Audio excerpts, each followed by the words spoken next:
Hi friends, welcome to கடாய் சமையல். இன்றைக்கி நம்ம எல்லாருக்குமே ரொம்ப பிடிச்ச மாதிரியான எக் ஃப்ரைட் ரைஸ் எப்படி செய்கிறதுன்னு தான் பார்க்க போகிறோம். இதுக்கு நம்ம எந்த ஒரு ஃப்ரைட் ரைஸ் மிக்ஸுமே சேர்க்க போகிறதில்ல. ரொம்பவே சிம்பிளான இன்க்ரீடியன்ட்ஸ் வச்சு ரொம்பவே சுலபமாக செஞ்சு முடிச்சிடலாம்.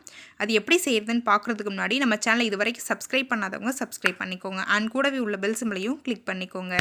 அண்ட் ஆளுங்கிற ஆப்ஷனையும் ப்ரெஸ் பண்ண மறந்துடாதீங்க. அடுத்ததாக ஃப்ரைட் ரைஸ் செய்கிறதுக்கு சாதம் நல்லா உதிரி உதிரியாக வடித்து எடுத்துக்கோங்க. ஃப்ரைட் ரைஸ் செய்கிறதுக்கு சாதம் ஃபுல்லாக குக் ஆகியிருக்கக்கூடாது, 90% மட்டும் வெந்தால் போதும்.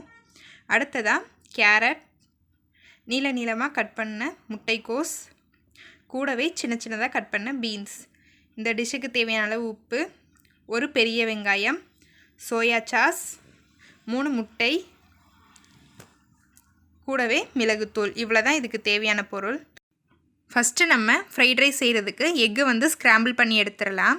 அதுக்கு ஒரு கடாயில் 1 டேபிள் ஸ்பூன் எண்ணெய் ஊற்றிக்கலாம்.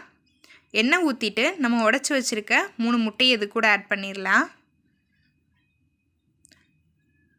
முட்டை ஆட் பண்ணிவிட்டு இது கூடவே ஒரு 1/2 டீஸ்பூன் மிளகுத்தூள், கூடவே 1/4 டீஸ்பூன் உப்பு சேர்த்து நல்லா ஸ்க்ராம்பிள் பண்ணி எடுத்துக்கோங்க.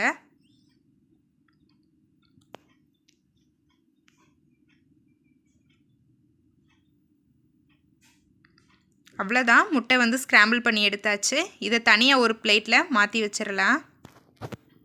இப்போது அதே கடாயில் ஒரு 50 ml எண்ணெய் ஊற்றிக்கலாம்.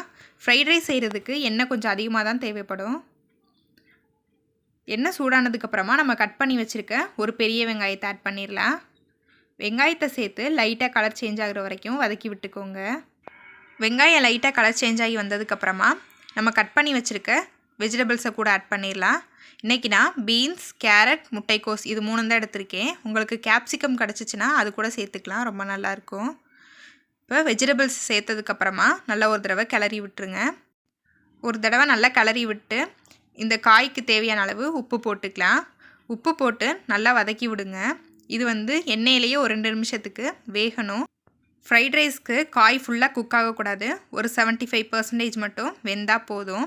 இப்போது காய் நல்லா வதங்கிருச்சு. அடுத்ததாக நம்ம வடித்து வச்சுருக்க சாதத்தை கூட ஆட் பண்ணிடலாம். சாதம் வடிக்கிறதுக்கு தண்ணி நல்லா கொதித்து அதுக்கப்புறமா அரிசி போடுங்க. அரிசி போட்டு ஒரு 4 நிமிஷம் மட்டும் அரிசி வெந்தால் போதும், நல்லா உதிரி உதிரியாக வந்துடும். வடித்ததுக்கப்புறமா சாதத்தை நல்லா ஆற வச்சுக்கோங்க. அடுத்ததாக நம்ம ஸ்க்ராம்பிள் பண்ணி வச்சுருக்க முட்டையை ஆட் பண்ணிடலாம். கூடவே 1 teaspoon soya sauce. Soya sauce அதிகமாக சேர்க்காதீங்க, கலர் சேஞ்ச் ஆகிரும். கூடவே ஒரு 1/2 டீஸ்பூன் மிளகுத்தூள் சேர்த்துக்கலாம். கூடவே இந்த ரைஸுக்கு தேவையான அளவு உப்பு. நான் சாதம் வடிக்கும்போது உப்பு போடாதனால கொஞ்சம் எக்ஸ்ட்ராவாக சேர்த்துக்கிறேன். நீங்கள் வடிக்கும்போது உப்பு போட்டிருந்தீங்கன்னா கம்மியாகவே சேர்த்துக்கோங்க. இதெல்லாமே சேர்த்ததுக்கப்புறமா பொறுமையாக சாதத்தை கிளறி விடுங்க. இந்த மாதிரி பொறுமையாக கிளறி விட்டுக்கோங்க. சாதத்தை நல்லா கிளறி விட்டு ஒரு 3லேருந்து 4 நிமிஷம் வரைக்கும் எண்ணெயிலேயே வேக விடுங்க. அப்புறம் தான் சாப்பிடும்போது நல்லா டேஸ்ட்டாக இருக்கும். இப்போது சாதம் நல்லா வெந்து வந்துருச்சு.